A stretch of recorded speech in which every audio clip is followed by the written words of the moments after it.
Hello दोस्तों, नमस्कार। मैं मदन सर औद्योगिक विश्वकर्मा प्राइवेट ITI अपूर्वी दुबे से ऑनलाइन क्लास दे रहा हूँ बच्चों को। आप लोग तैयार हो जाइए, सभी बच्चे देखने के लिए। आज की क्लास है हमारी वर्कशॉप कैलकुलेशन में। जो लेसन है वो है आज समय SI यूनिट। आप यूनिट के बारे में जो हम बता रहे थे उसके बारे में आप देख लीजिए। SI यूनिट, जो SI का मतलब क्या होता है, अंतर्राष्ट्रीय जो मानक होते हैं उनमें जो इकाइयाँ दी गई हैं उनमें सबसे पहले हम आपको लंबाई के बारे में बताएंगे। चलिए देख लीजिए। SI प्रणाली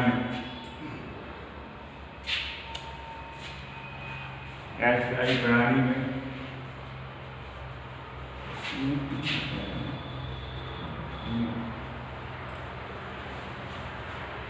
तो SI प्रणाली में हम लंबाई भी देखेंगे,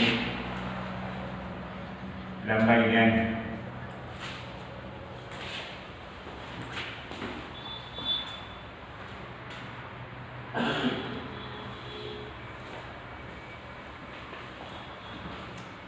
तो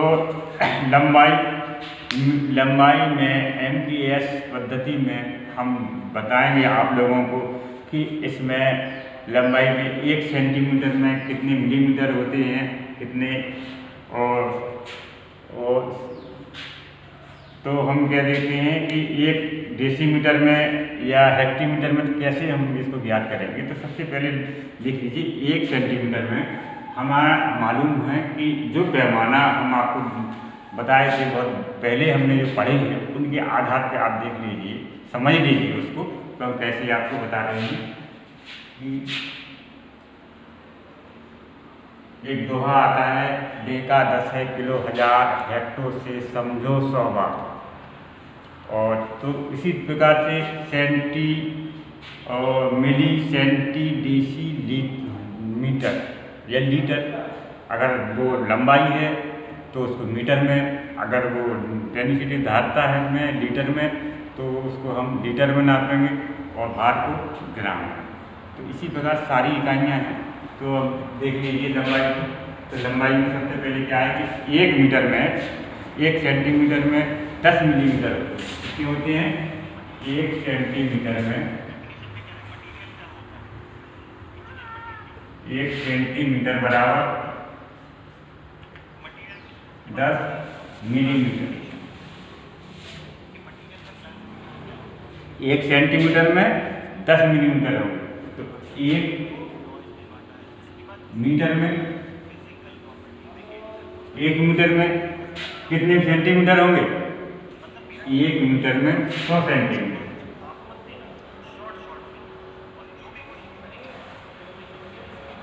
1 मीटर में, 1 सेंटीमीटर में 10 मिलीमीटर होंगे। तो 1 मीटर में 100 सेंटीमीटर होंगे। और 1 सेंटीमीटर में कितने डेसीमीटर होंगे। 1 सेंटीमीटर में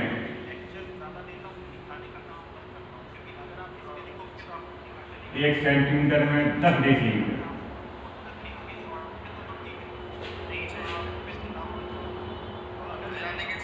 1 सेंटीमीटर में 100 मिलीमीटर और 1 सेंटीमीटर में 10 डेसीमीटर। 1 सेंटीमीटर में 10 डेसीमीटर होते हैं। ठीक है। अब आप आते हैं आगे। तो 1 हेक्टोमीटर में कितने मीटर होंगे। 1 हेक्टोमीटर में 1 हेक्टोमीटर में हमारा 10 डेकामीटर। 1 हेक्टोमीटर में हम 10 डेकामीटर बनेंगे हमारे। ठीक है। 1 हेक्टोमीटर में 10 डेकामीटर। तो 1 हेक्टोमीटर में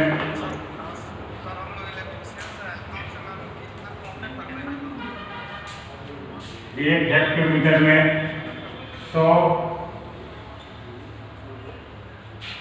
सेंटीमीटर। 1 हेक्टोमीटर में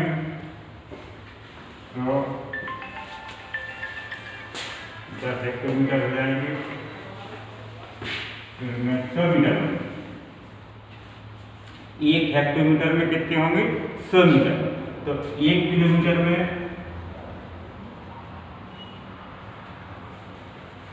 1000 मीटर, 1 किलोमीटर में 1000 मीटर होंगे। यही हम आपको बता रहे हैं, चाह रहे थे कि हमें एक पैमाने की याद रखना चाहिए। सबसे छोटा पैमाना हमारा 1 सेंटीमीटर में 100 मिलीमीटर होंगे, 1 मीटर में 100 सेंटीमीटर होंगे, 1 सेंटीमीटर में 10 डेसीमीटर होंगे। तो एक मिलीमीटर में 1 डेसीमीटर में, डेसीमीटर जाएगा हमारा, इधर लिख देंगे, 1 डेसीमीटर में, डेसीमीटर बराबर 1 डेसीमीटर में 10 मिलीमीटर होंगे। 1 डेसीमीटर में 10 मिलीमीटर होंगे, 1 किलोमीटर में 100 मीटर होंगे। तो ये हमें याद करना पड़ेंगे। तो हम देखते हैं कि लंबाई की जो इकाई होती है तो उसको हम मीटर में प्रदर्शित करेंगे। अब हम इनको क्या करते हैं, अब आगे आते हैं FPS सिस्टम में। ये तो हो गया MPS सिस्टम, ये आ गया हमारा MPS पद्धति। MPS सिस्टम, MPS पद्धति, ठीक। MPS पद्धति में हमें जो आपको मीटर बताए गए हैं कि हमारे जो पैमाने दिए गए हैं ये आपको याद करना पड़ेंगे। जब आप उनको याद करेंगे फिर इसके बाद FPS सिस्टम आएगा हमारा फुट पर सेकेंड, ठीक। उस फुट पर सेकेंड में हम उसको याद करेंगे, फिर एक दूसरे को हम उसमें कन्वर्ट करेंगे। फिर हम दोनों को सेंटीमीटर को, फिर MPS पद्धति को हम और FPS पद्धति में, ब्रिटिश पद्धति में उसको चयन करेंगे, रूपांतरण कहलाते हैं जिसको। तो सब समझ लीजिए इसको, MPS पद्धति में हो गया।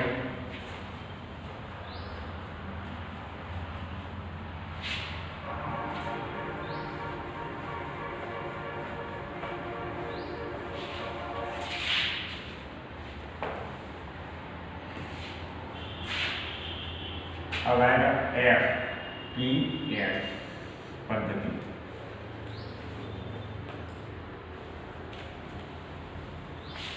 तो FPS पद्धति जो है हमारी फुट पर सेकेंड। तो इसमें क्या होगा, फुट, ये पीछे होगा कौन, ऐसे होगा समय, सेकेंड,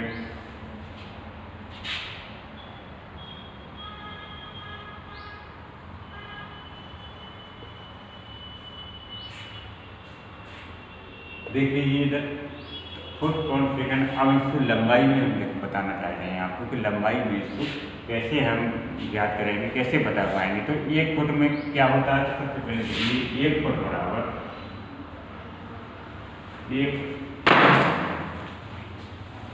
कितने के बराबर होता है। तो 1 फुट में कितने इंच होंगे, 1 फुट में 12 इंच होंगे, ठीक है। 1 फुट में क्या होंगे, 12 इंच। और 1 गज में कितने फुट होते हैं, 3 फुट। 1 गज में 3 फुट, समझ रहे हो।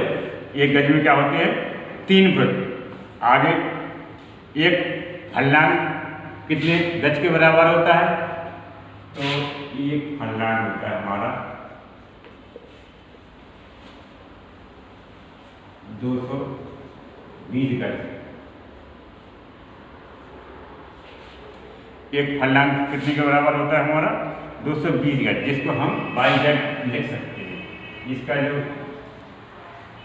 वो है संकेत YZ, ठीक है। तो 1 गज बराबर 3 फुट।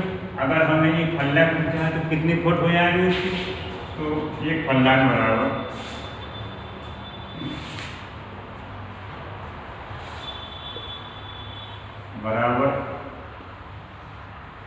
220 गुणा 3,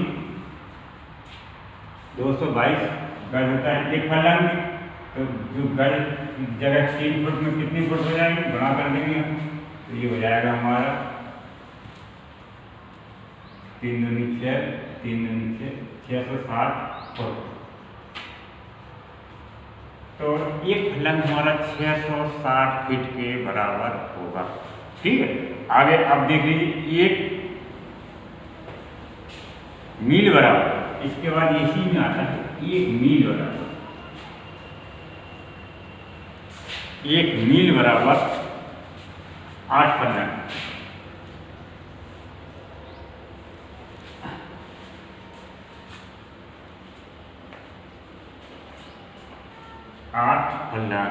एक मील बराबर 8 फलंग के बराबर होता है। तो 8 फलंग, एक फलंग में 660 फीट हो गया, तो 660 गुणा 8 कर देंगे। तो हम 8 को इसमें गुणा करेंगे, तो इसकी 8 4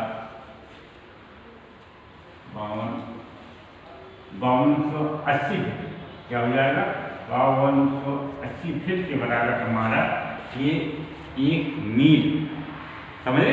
अभी आपने क्या समझा, FPS पद्धति। अब हम क्या करेंगे, इन दोनों को ही आते हैं पेपर एग्जामिनेशन में, क्या आते हैं एग्जामिनेशन में आपको यही कन्वर्ट करने के लिए, रूपांतरण करने के लिए MPS से FPS में और FPS से MPS पद्धति में बदलने के लिए ही ये आते हैं आपको रूपांतरण करने के लिए। आप बताएंगे कि 1 फुट में कितने मिलीमीटर होते हैं या कितने सेंटीमीटर होंगे, इस तरीके के उत्तर आएंगे। तो अब आगे देख लीजिए MPS पद्धति में क्या संबंध है।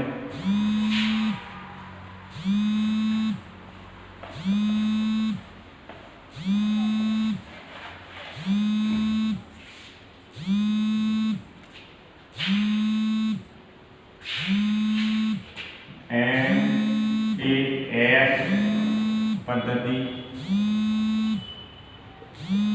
और आपको, तो 1 फुट बराबर कितने मिलीमीटर होते हैं, तो 1 फुट बराबर,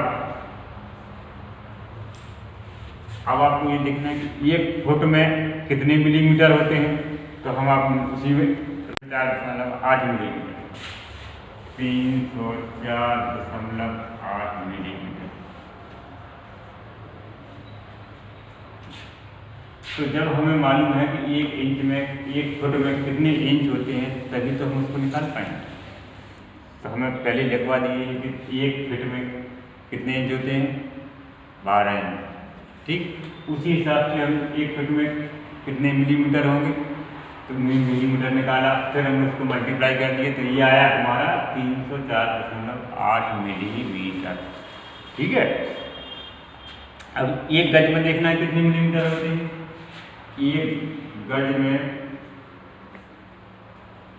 बराबर, सबसे पहले देखेंगे कि 1 गज में कितने फुट होते हैं, फुट से फिर हम उसमें मल्टीप्लाई कर देंगे। एक गज में कितने फुट हैं, उसी हिसाब से हमने पहले लिखवा भी दिया है, आपको बता दिया है कि 1 गज में कितने फुट हैं।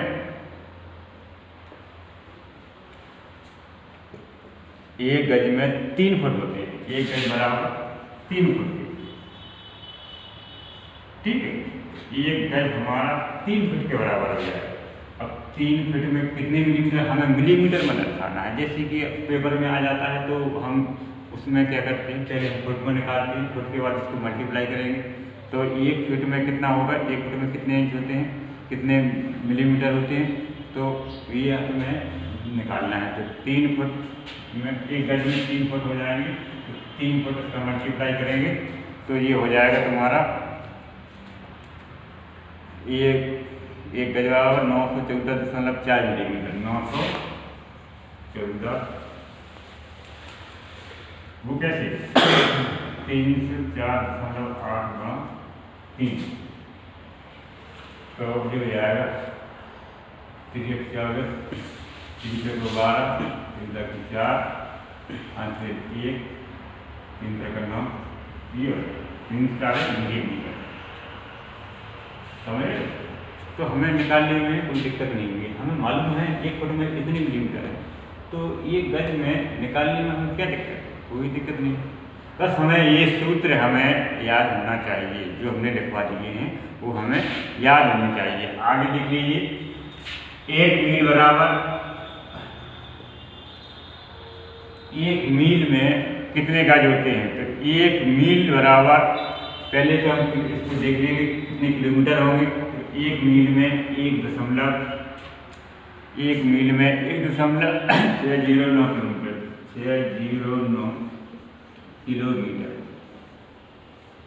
तो हमारा मील किलोमीटर से बड़ा होता है, ये लगभग 1.5 किलोमीटर से थोड़ा बड़ा होता है। ये हमारा हो जाएगा एक मील बराबर 1.609 किलोमीटर के बराबर होता है। ठीक है, और ये अब आगे और देख लीजिए कि 1 किलोमीटर में कितने मील होंगे।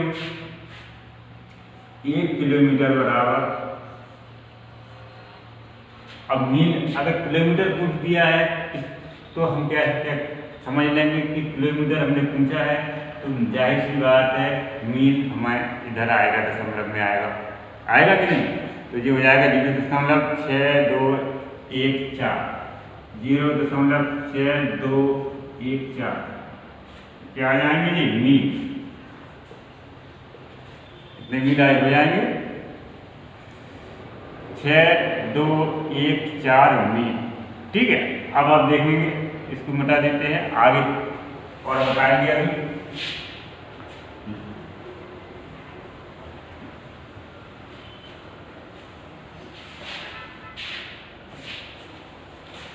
एक माइक्रोन बराबर, 1 माइक्रोन बराबर, इसका चिन्ह ये होता है, ये किसके बराबर होता है माइक्रोन, 10 की पावर -6। इसको हम कैसे लिख सकते हैं,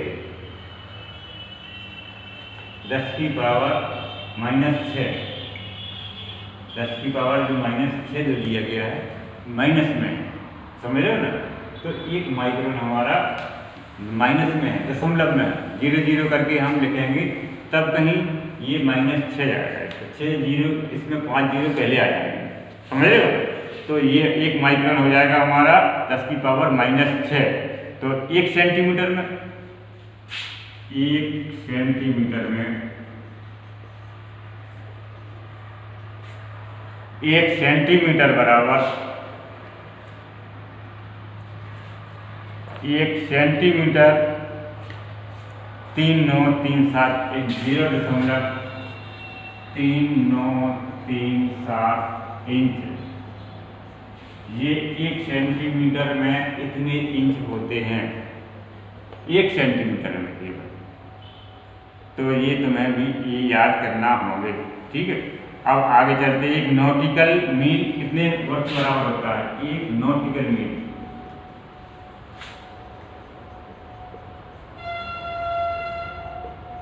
मील हमने बता दिया था कितने होता है, लेकिन एक नॉटिकल मील के बारे में पूछ ली, शायद पेपर में आ भी जाए। तो ये होता है 1852 मीटर, 1852 मीटर।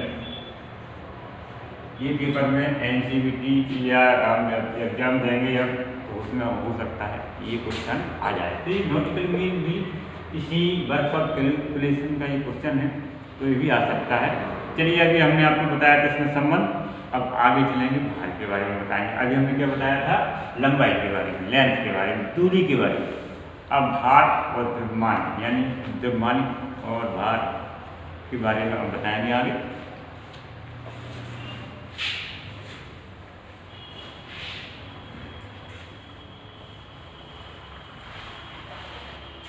तो ये तो हमारी हो गई लंबाई को हम मीटर से मापते हैं, भार को ग्राम से। तो अब देख लेंगे यहाँ द्रव्यमान और भार। द्रव्य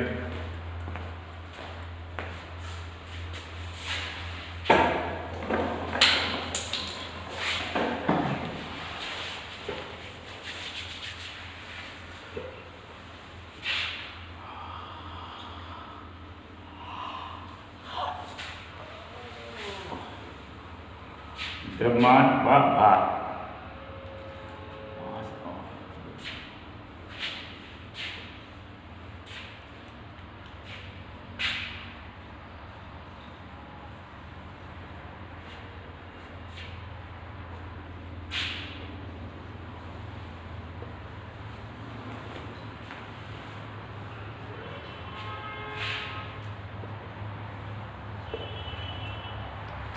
मालूम लिख लीजिए।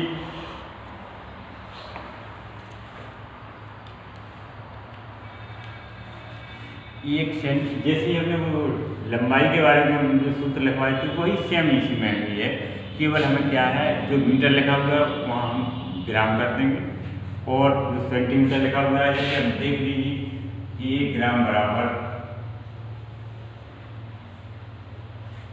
1 ग्राम बराबर 1 सेंटीग्राम बराबर 1 सेंटीग्राम बराबर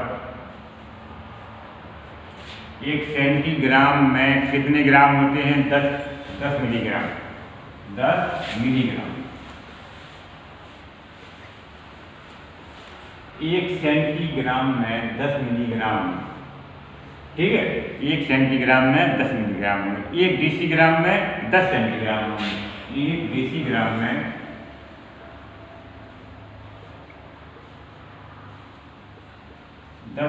1 डेसीग्राम में 10 सेंटीग्राम होंगे। क्या होंगे? 10 सेंटीग्राम में।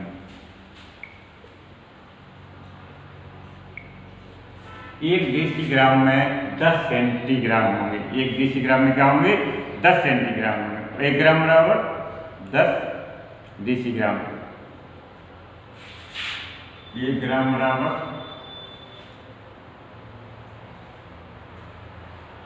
10 डेसीग्राम।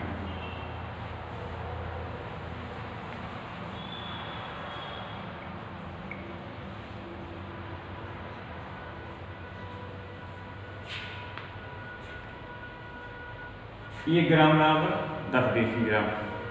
समझ में आ रहा? तो अब आगे 1 डेकाग्राम बराबर 10 ग्राम।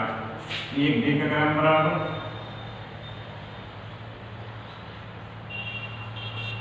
10 ग्राम। 1 डेकाग्राम को हम 10 ग्राम भार के बराबर होता है, ठीक। और 1 हेक्टोग्राम बराबर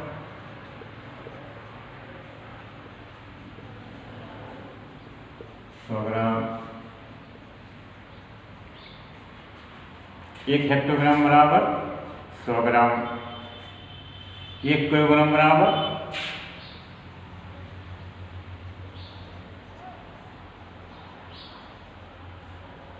1000 ग्राम। 1 किलोग्राम बराबर क्या होता है? 1000 ग्राम।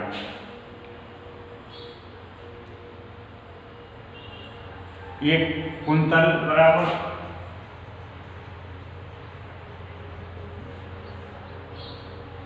1 कुंतल बराबर 100 किलोग्राम।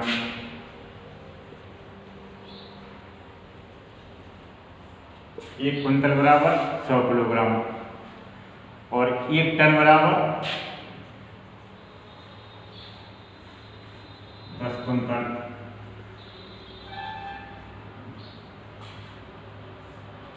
1 टन बराबर 10 कुंतल। और 1 किलोग्राम बराबर 1000 ग्राम हो गया। 1 कुंतल 1 टन। बस ये हमारा हो गया द्रव्यमान भार या हमारे भार के ये सूत्र। तो सबसे पहले हमने बताया कि 1 सेंटीग्राम बराबर 10 मिलीग्राम, 1 डेसीग्राम बराबर 10 सेंटीग्राम, 1 ग्राम बराबर 10 डेसीग्राम, 1 डेकाग्राम बराबर 10 ग्राम, 1 हेक्टोग्राम बराबर 100 ग्राम, 1 किलोग्राम बराबर 1000 ग्राम, 1 कुंतल बराबर 100 किलोग्राम, और 1 टन बराबर 10 कुंतल। बड़ी सोचा इसमें बना लेंगे हम। 1 कुंतल में 100 किलोग्राम, 1 टन में कुंतल बनाएंगे। इसी को कन्वर्ट करते जाएंगे, जिसमें भी कन्वर्ट करना हो हम कर सकते हैं, कोई दिक्कत नहीं है हमें। किलोग्राम ग्राम में हो गया, इसको ग्राम में, किलोग्राम में हो गया, इसको ग्राम में बना सकते हैं। इसका इसको मल्टीप्लाई कर देंगे, ग्राम में आ जाएगा। 10 कुंतल को किलोग्राम में बदलेंगे तो 100 का इसको मल्टीप्लाई कर देंगे तो हमारा ये टन निकल आएगा। तो इतने टन में कितने करने? 1000 कुंतल, 1000 कुंतल के 1 टन। ठीक है। अब हम क्या करते आगे देखेंगे, या अगर तुम्हारा टाइम है एमपीएस, ये क्या है? एमपीएस होता है 4 क्वार्टर के बराबर होगा। 1 CWD क्या होगा? 4 क्वार्टर। यानी कि इसको हम 112 भी कह सकते हैं, जिसको हम 100 को क्या कहेंगे 112 पॉइंट्स, 112 पॉइंट्स भी हम इसको लिख सकते हैं। इसको 112 LB, LB इसका मतलब पॉइंट्स। तो ये एक 100 वो 100 नहीं है, ये 100, ठीक है। 1 टन बराबर, अब इसी में आता है 1 टन बराबर, तो 1 टन बराबर 2240 पॉइंट्स कितना होता है? 1 टन बराबर 20 1 टन बराबर 20 CWT, ठीक है, ये CWT आएगा। लेकिन जिसको हम कन्वर्ट करेंगे तो 1 टन बराबर 2240 पॉइंट आएगा। क्या आएगा? 1 टन बराबर 2240, क्या आएगा? 2240 पॉइंट, 2240 पॉइंट आएगा। तो ये इसको हम LB लिख सकते हैं, ठीक। तो ये हमारा हो गया टन का। अब इसमें क्या आपस में क्या संबंध है? अब इसमें देखिए कन्वर्ट कर दिया MPS, अब बता दिया आपको हमने ब्रिटिश प्रणाली में भार को हम पॉइंट्स से मापते थे, ठीक है। इसके बाद और उसको छोटा है क्वार्टर टन। अब आप इसमें आएंगे, इनको कन्वर्ट करेंगे एक दूसरे में, NPS और FPS पद्धति, FPS पद्धति और MPS पद्धति में संबंध।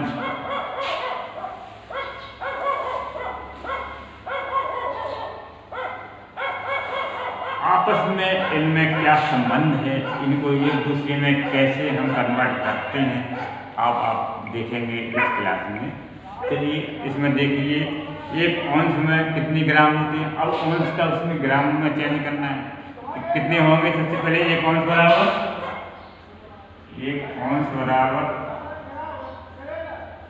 कितने ग्राम के बराबर होता है? 28.35 ग्राम होता है, 28.35 ग्राम।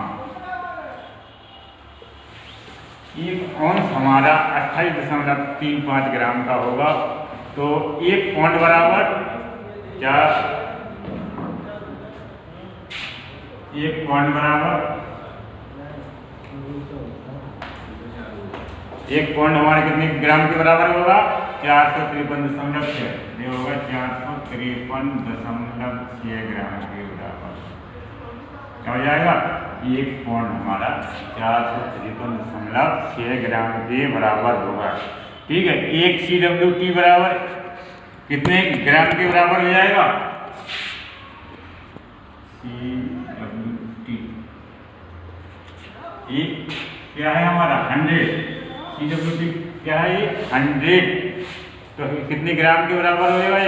ये हो जाएगा तुम्हारा 50.8 किलोग्राम, 50.8 kg किलोग्राम। इसको हम किलोग्राम को हम kg में लिख सकते हैं, ठीक है। तो 1 किलोग्राम बराबर 1 किलोग्राम बराबर 2.205 पौंड होता है। क्या होता है? 2.205 पौंड, 205 पौंड, जिसको हम LB कहते हैं। क्या कहते हैं? LB। उसका जो पॉइंट्स का जो जिससे लिखते हैं पॉइंट्स को, उसको हम LB कहते हैं, ठीक है। 1 किलोग्राम हमारा 2.205 पौंड के बराबर होगा, ठीक है। और 1 कुंतल बराबर, अब देखेंगे 1 कुंतल, तो 1 कुंतल में कितने ग्राम होते हैं, कितने किलोग्राम होते हैं? तो 1 कुंतल में 1.968 100 होते हैं, 1.968 100, ठीक है। ये होते हैं 100। तो 9×100 1 किलोग्राम में इतने, इसको हम क्या कहते हैं? CWT, एक कुंतल को हम क्या कहते हैं, CWT 100 वेट। ठीक, आगे 1 मीट्रिक टन बराबर 1 टन बराबर 1 टन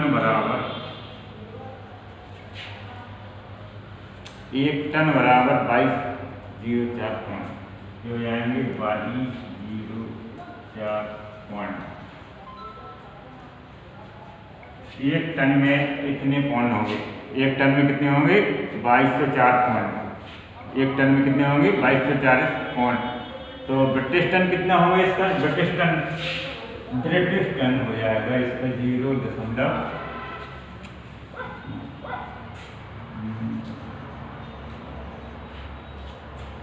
ये हो जाएगा 942 टन के बराबर। ये टन के बराबर हो जाएगा, ब्रिटिश टन के बराबर, ब्रिटिश टन। ये ब्रिटिश टन के बराबर हमारा हो जाएगा तुम्हारे इतने पॉइंट। 1 टन, एक ब्रिटिश टन में ये इतना डिफरेंस है, 1 टन और ब्रिटिश टन, ये हो जाएगा 0.984। ठीक है, 1 टन बराबर 112 पॉइंट। तो यहाँ हमने लिखवा दिया था 1 टन बराबर 112 पॉइंट। 1 टन हमारा होगा 112 पॉइंट के, जिसको हम 116 किलोग्राम लिख सकते हैं। 1 टन बराबर 1 टन बराबर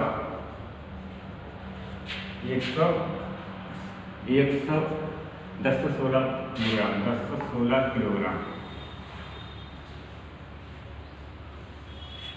1 टन बराबर 116 किलोग्राम होते हैं। इसको हम कन्वर्ट कर सकते हैं, ये औंस को हमने ग्राम में बदला, इस पॉन्ड्स को हमने ग्राम में बदला, इसको फिर हमने किलोग्राम में बदला, किलोग्राम को हमने पॉन्ड्स में चेंज किया, फिर हमने कुंतल को हमने 100 में चेंज किया, और फिर हमने टन को पॉन्ड्स में चेंज किया, इसको टन को फिर हमने किलोग्राम में बदला।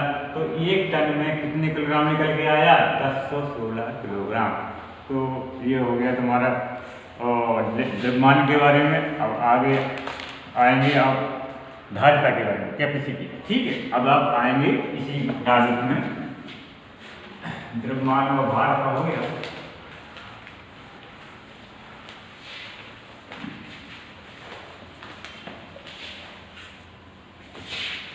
अब आइए आपकी धारिता।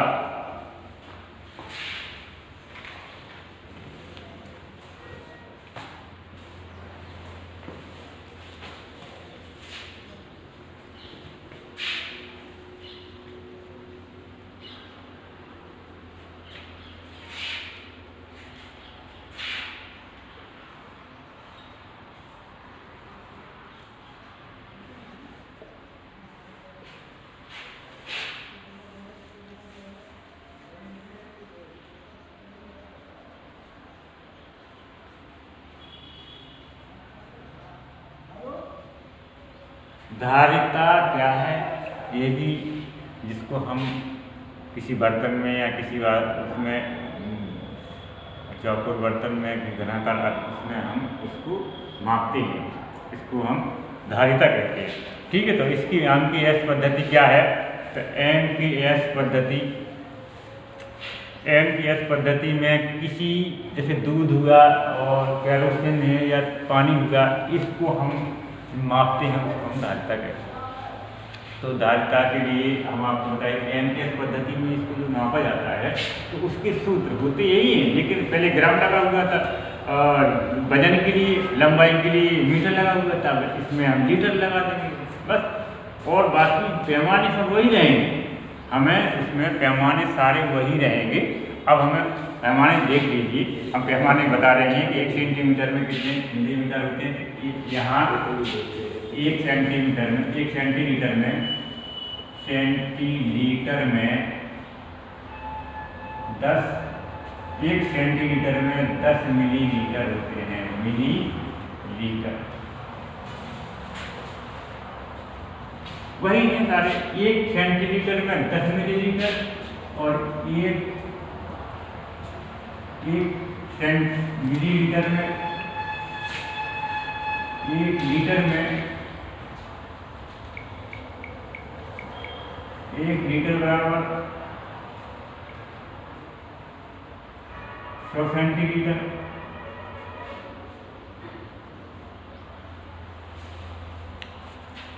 और 1 सेंटीलीटर में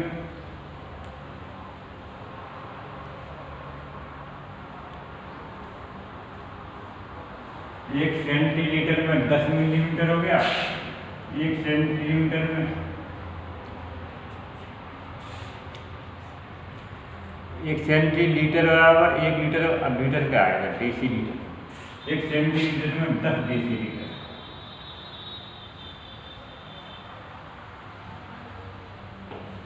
1 लीटर में 100 सेंटीलीटर हो जाएंगे। 1 सेंटीलीटर में 10 डेसी लीटर हो जाएंगे। तो अब आएगा 1 डेकालीटर बराबर 1 डेकालीटर बराबर 10 लीटर। 1 हेक्टोलीटर बराबर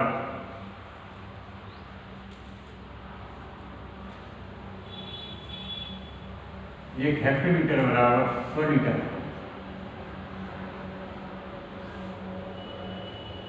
1 किलोलीटर बराबर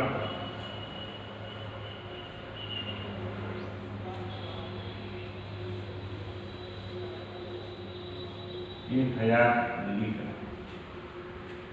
हमारे वही जो उसमें थे, क्या नाम, ब्रिटिश प्रणाली में हमने भी देखा था, धातु का लेंथ में बताया था, वही हमने भार में द्रव्यमान में बताया था।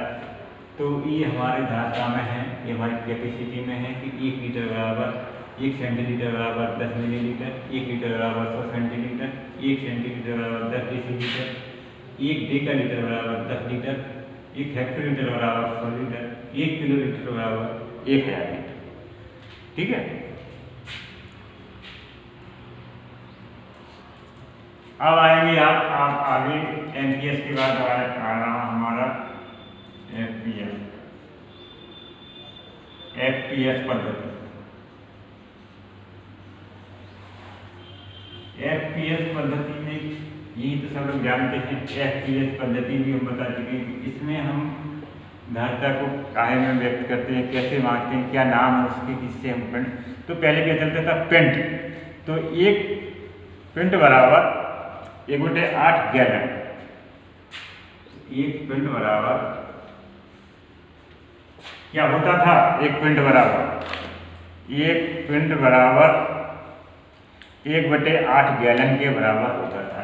1/8 गैलन, 1/8 गैलन।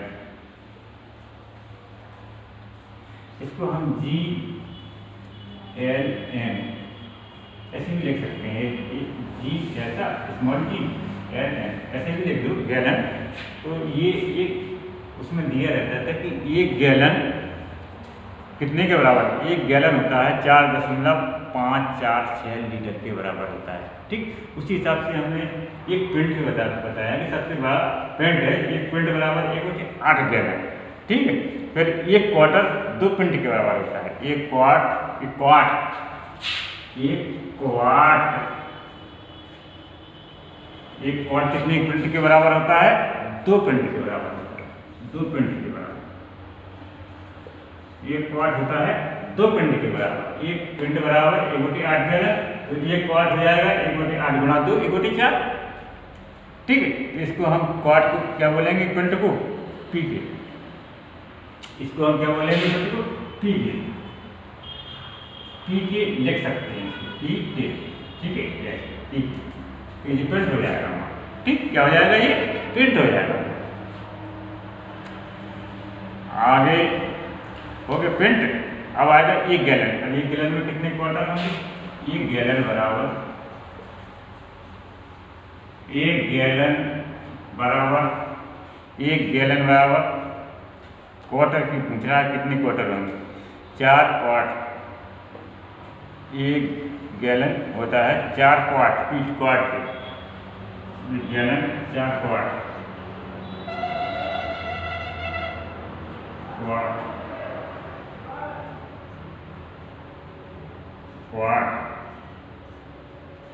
1 गैलन काय के बराबर होता है? 4 क्वार्ट के बराबर होता है। 1 क्वार्ट क्यूटी 4 क्वार्ट, इसको हम क्यूटी लिख सकते हैं। ठीक है, तो 1 गैलन हमारा 4 क्वार्ट के बराबर होगा हमारा 1 गैलन। तो 1 गैलन बराबर 4 क्वार्ट के बराबर होता है। 1 बुशेल होता है 4 पेग के बराबर। 1 बुशेल से चलो मतलब ध्यान रखो, 1 बुशेल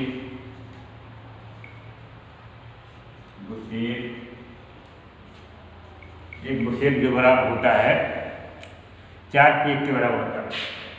4 पेग के बराबर,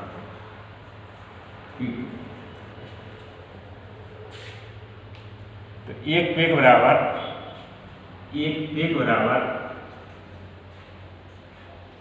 1 पेग होगा हमारा काय के बराबर? 2 गैलन के बराबर।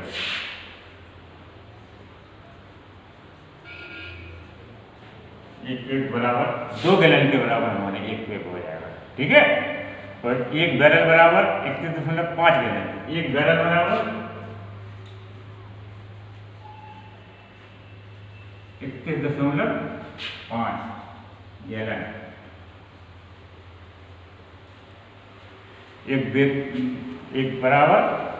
एक बैरल बराबर BL इतने गैलन की, ये इसको BL लिख सकते हैं, बैरल BL।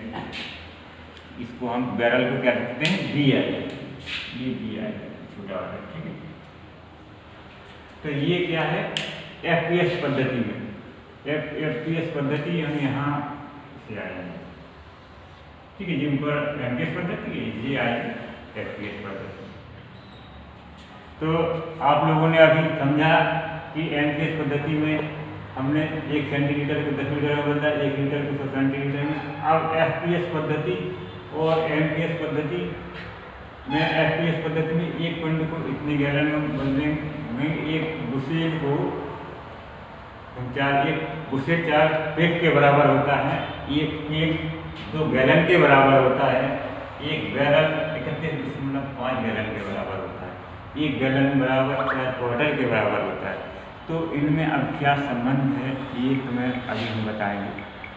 ठीक है, तो ये हमें आगे जानकारी दी आपको कि ये इसका क्या सूत्र होता है, ये आपको जानकारी होना चाहिए। अगर आपको ये सारे सूत्र मालूम है, अगर आपको मालूम है कि 1 पिंड में इतने गैलन होते हैं, तो 1 क्वार्ट में 2 पिंड होते हैं, या 1 गैलन में 4 क्वार्ट होते हैं, तो 1 गिलास में 4 पेग होते हैं, 1 पेग में 2 गैलन होते हैं, 1 बैरल में 31.5 गैलन होते हैं।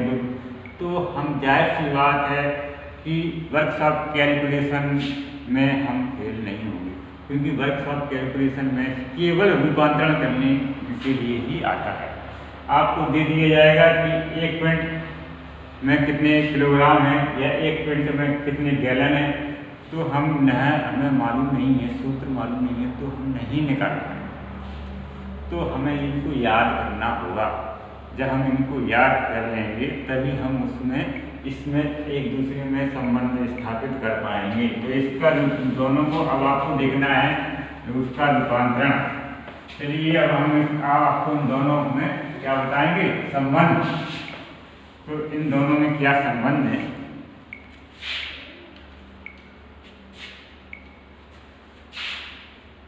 MKS और FPS में क्या संबंध?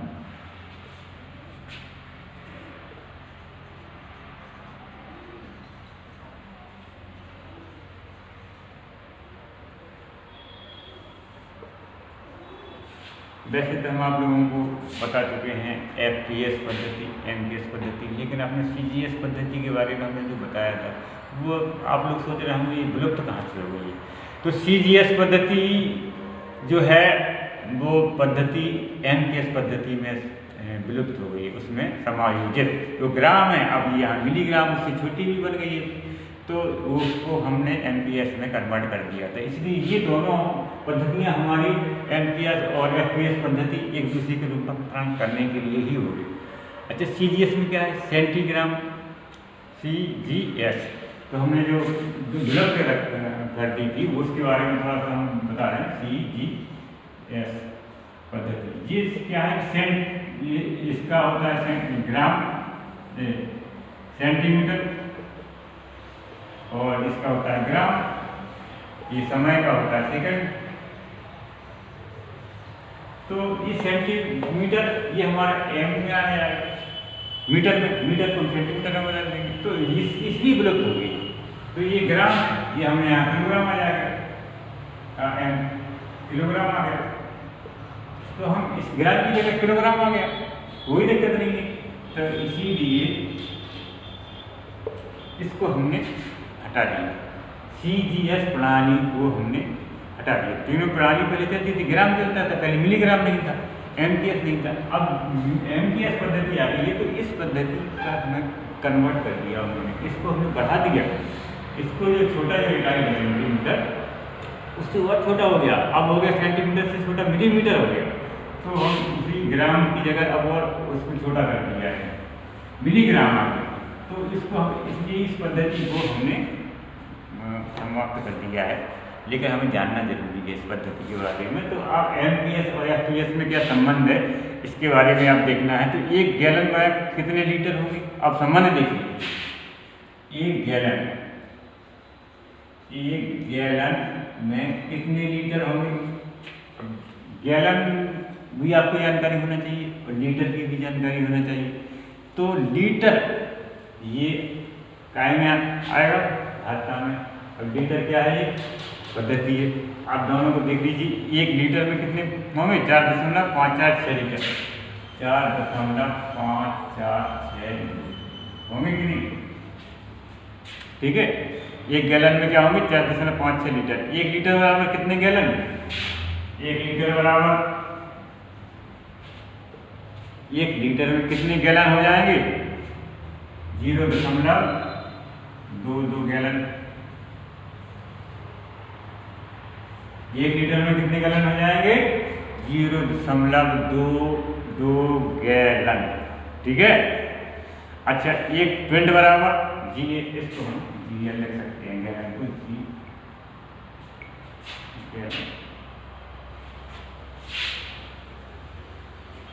अब 1 पिंड बराबर 1 पिंड बराबर 1 पिंड या PT लिख लीजिए। 1 पिंड बराबर 1 पिंड हमारा 5, 6, 8 लीटर के बराबर हो गया। 1 पिंड बराबर 0.568 लीटर के बराबर।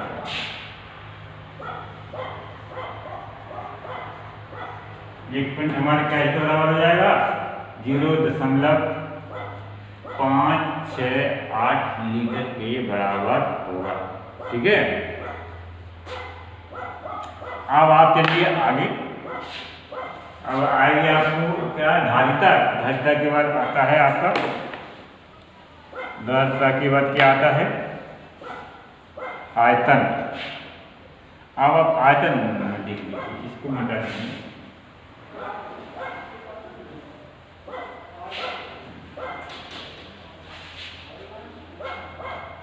अब आपका देखेंगे आयतन।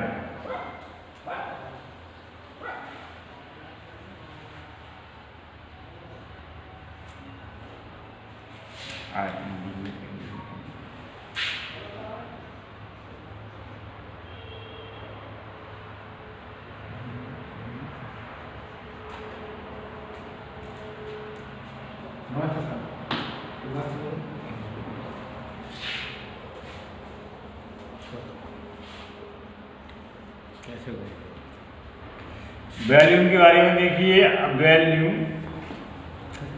तो ये क्या होता है? घन लीटर। तो घन लीटर, अब इसको हम किसी बर्तन में रखेंगे तो उसकी माप क्या है, वजन क्या है, भार क्या है उसका, तो उसको क्या है, उसका आयतन क्या है, कैसे निकालेंगे? तो देख लीजिए, 1 घन सेंटीमीटर में कितने घन मिलीमीटर होंगे? 1 घन सेंटीमीटर में कितने घन लीटर होंगे? तो 1 सेंटीमीटर में कितने लीटर होंगे? सबसे पहले देख लीजिए 1 लीटर। तो 1 लीटर में 1 सेंटीलीटर में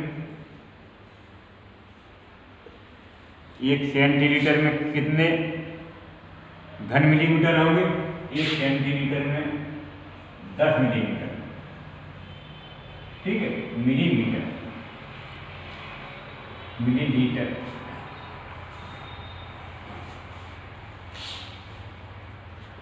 एक सेंटीमीटर में 10 मिलीलीटर होंगे, तो 1 घन सेंटीलीटर में इसमें 3 गुणा, इसका 10 गुणा 10 गुणा 10, तो ये कितना हो जाएगा? 1000 हो जाएगा कि नहीं हो जाएगा? हो जाएगा हमारा 1000 लीटर। तो ये क्या हो जाएगा तुम्हारा? 1000 घन मिलीलीटर। ये हो जाएगा तुम्हारा 1000 घन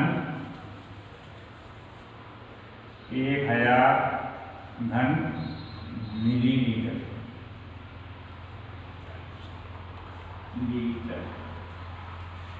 ठीक है, आ रहा समझ में? अब आप देखेंगे 1 घन सेंटीमीटर का हो गया। अब आगे 1 घन सेंटीमीटर, 1 घन डेसीमीटर, 1 घन डेसीमीटर, 1 घन डेसीमीटर। 1 घन डेसीमीटर बराबर क्या होता है हमारा? तो 1 घन डेसीमीटर बराबर 1000 घन सेंटीमीटर। क्या हो जाएगा? 1000 घन सेंटीमीटर, 1000 घन सेंटीमीटर। 1 घन डेसीमीटर बराबर 1000 घन सेंटीमीटर के बराबर होगा। ठीक है, उसका 3 बार गुणा, जैसे वो सूत्र अपने बताया था लीटर में धारिता में, तो 1 सेंटीमीटर में कितने मिलीमीटर होते हैं? जब हम आयतन निकालते हैं तो उसका घन करते हैं, उसको 3 बार गुणा कर देते हैं उसको। ठीक है, आगे 1 घन सेंटीमीटर हो गया। अब 1 घन मीटर बराबर कितने घन डेसीमीटर? 1 घन मीटर बराबर 1 घन मीटर बराबर 1 घन मीटर बराबर 1000 घन डेसीमीटर। 1000 घन डेसीमीटर, घन डेसीमीटर, 1000 घन डेसीमीटर, 1000 घन मीटर बराबर 1000 घन डेसीमीटर, डेसीलीटर।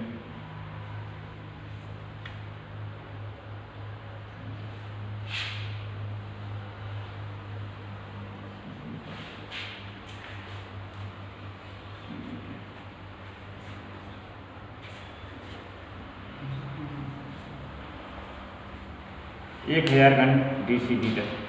ठीक है, अब आ जाएंगे आपके जी क्या हो जाएगा? तो एमपीएस पद्धति में। अब आएगा एफपीएस पद्धति। एफपीएस पद्धति में जितनी एमपीएस पद्धति का हो गया, अब हो जाएगा एफपीएस पद्धति। एफपीएस पद्धति में देख लीजिए 1 घन फुट बराबर 1 घन फुट बराबर 1 घन फुट बराबर 6.23 गैलन, 6.23 गैलन।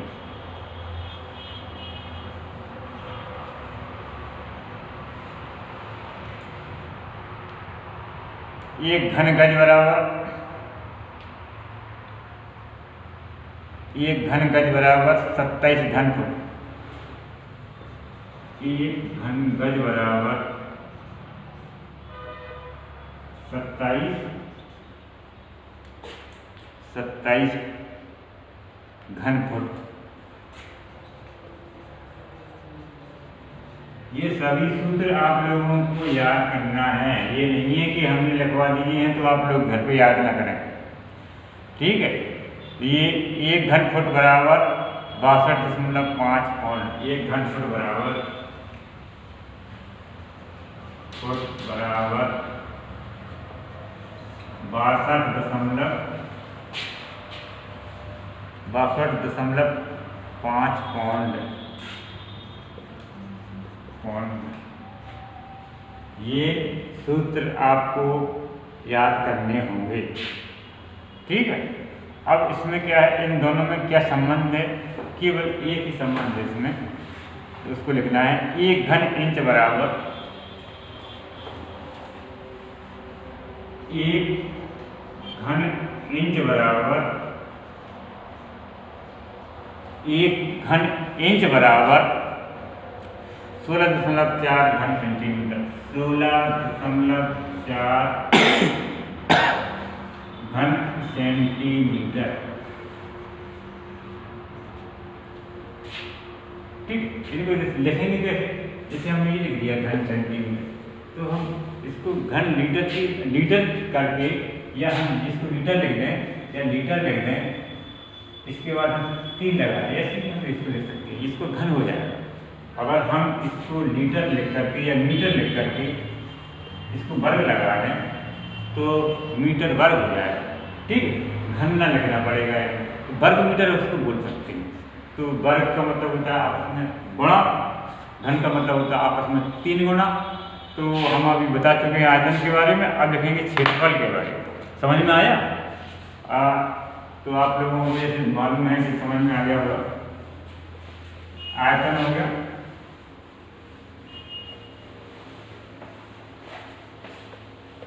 अब आप आइए एरिया के बारे में।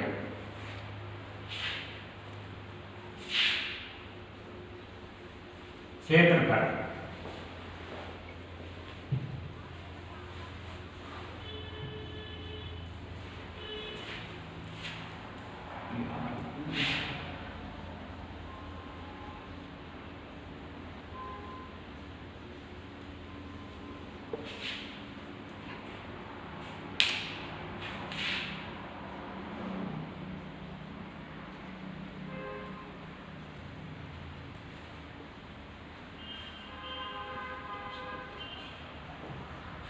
MKS पद्धति में क्षेत्रफल को हम कैसे प्रदर्शित करते हैं, तो उसके बारे में आप लोगों को समझना है। समझ लीजिए को क्षेत्रफल में कौन कौन से सूत्र आते हैं, को हम क्या करते हैं, तब उसका क्षेत्रफल आता है। सबसे पहले हमने आपको बताया था मीटर के बारे में, तो अब आया है क्षेत्रफल के बारे में। तो सबसे पहले हमने लंबाई के बारे में बताया था कि MKS पद्धति में जो लंबाई का मात्रक वो क्या है, लंबाई का जो मात्रक होता है वो मीटर, लंबाई का मात्रक मीटर। अगर हम इसको क्षेत्रफल को कन्वर्ट करते हैं तो इसका वर्ग क्या है, हो जाएगा मीटर का वर्ग। यानी कि उस क्षेत्रफल को हम एक वर्ग में लेंगे तो उसका क्षेत्रफल निकालेंगे, तो जो मीटर है उसको हम चारों तरफ उसको रखेंगे, तब हमारा क्षेत्रफल एरिया निकलेगा। तो वही मीटर का सूत्र हम इस क्षेत्रफल में लगाएंगे तो ये मीटर वर्ग हो जाएगा। तो ये इसका हम जो MKS पद्धति में किसी का क्षेत्रफल निकालते हैं, जैसे कि वर्ग का क्षेत्रफल निकालते हैं, तो ये कोई वर्ग है जिसकी चारों भुजा बराबर है, इसका क्षेत्रफल निकालना है। तो ये 4 है, ये 4 है, तो ये हो जाएगा 4 का वर्ग, यानी कि 4 का 16, समझ रहे। तो ये वर्ग मीटर, तो ये मीटर स्क्वायर हो जाएगा, मीटर स्क्वायर, ठीक। इसी तरीके से आगे हम बता रहे हैं, इसको समझना है। ये तो हमने थोड़ा शॉर्टकट बता दिया है। तो क्षेत्रफल में 1 वर्ग सेंटीमीटर बराबर, देखिए सूत्र, 1 वर्ग सेंटीमीटर बराबर 1 वर्ग सेंटीमीटर बराबर 100 वर्ग मीटर, 100 वर्ग मिलीमीटर, 100 वर्ग मिलीमीटर। क्या होता है, 100 वर्ग मिलीमीटर। इसको हम mm कर सकते हैं, वर्ग मीटर को, इसको mm स्क्वायर ऐसे लिख सकते हैं, नहीं तो हम ये तो लिखेंगे, ठीक है। 1 वर्ग डेसीमीटर बराबर 1 वर्ग डेसीमीटर बराबर 1 वर्ग डेसीमीटर बराबर 100 वर्ग सेंटीमीटर। सेंटीमीटर 1 वर्ग डेसीमीटर बराबर 100 वर्ग सेंटीमीटर। सेम वही है, कुछ नहीं करना है, केवल वर्ग सेंटीमीटर लगाना है सब वही। तीसरा देख लीजिए, 1 वर्ग मीटर बराबर 100 वर्ग डेसीमीटर। 1 वर्ग मीटर बराबर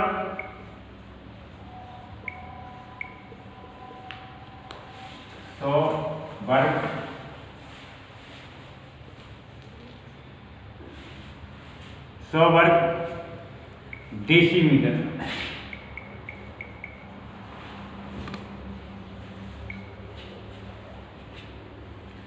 आगे 1 हेक्टेयर बराबर कितने वर्ग मीटर के बराबर हो जाएगा? 1 हेक्टेयर बराबर 1 हेक्टेयर बराबर होता है हमारा 10,000 वर्ग मीटर। कितना होता है? 10,000 वर्ग मीटर।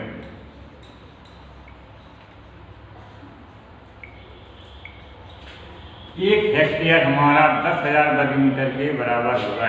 1 वर्ग किलोमीटर बराबर 1 वर्ग किलोमीटर बराबर 1 वर्ग किलोमीटर बराबर 100 हेक्टेयर के बराबर होता है। कितने के बराबर होता है? 100 हेक्टेयर।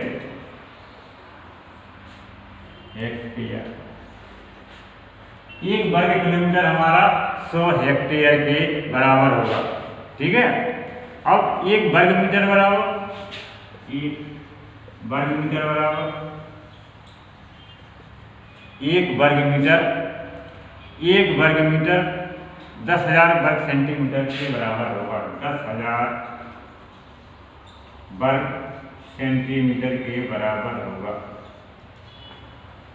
सेम वही सूत्र है, आपको कोई भी एक सूत्र आपको याद हो जाए, समझ लीजिए सारे कन्वर्ट करना है, उसमें कन्वर्ट कर सकते हैं। 1 वर्ग सेंटीमीटर बराबर 100 वर्ग मिलीमीटर। 1 वर्ग डेसीमीटर बराबर 100 वर्ग सेंटीमीटर। 1 वर्ग मीटर बराबर 100 वर्ग डेसीमीटर। 1 हेक्टेयर बराबर और 10,000 वर्ग मीटर। 1 वर्ग किलोमीटर बराबर 100 हेक्टेयर। 1 वर्ग मीटर बराबर 10,000 वर्ग सेंटीमीटर। ठीक है। अब आप आएंगे एमपीएस पद्धति का हो गया। अब एफपीएस पद्धति। एफपीएस पद्धति। अब एफपीएस पद्धति में हम इसको क्या कहेंगे देख लीजिए। 1 वर्ग फुट बराबर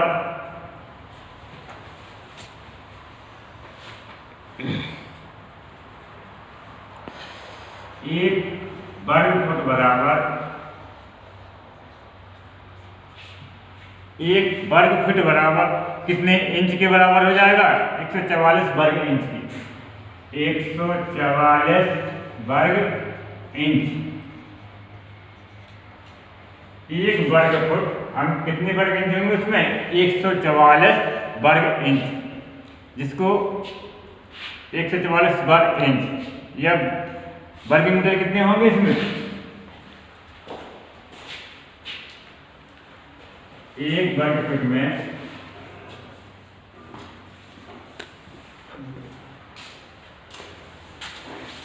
0.93 वर्ग मीटर। 0.93 वर्ग मीटर। 1 वर्ग फुट हमें 0.93 वर्ग मीटर के बराबर होगा। ठीक है। और इसके बाद इसके बाद 1 वर्ग गज बराबर 1 वर्ग गज बराबर 1 वर्ग गज बराबर 0.84 वर्ग मीटर। 0.84 वर्ग मीटर। 1 वर्ग गज बराबर 0.84 वर्ग मीटर के बराबर होगा। ठीक है। 1 वर्ग सेंटीमीटर बराबर एक, इसको मिटा दें आगे से,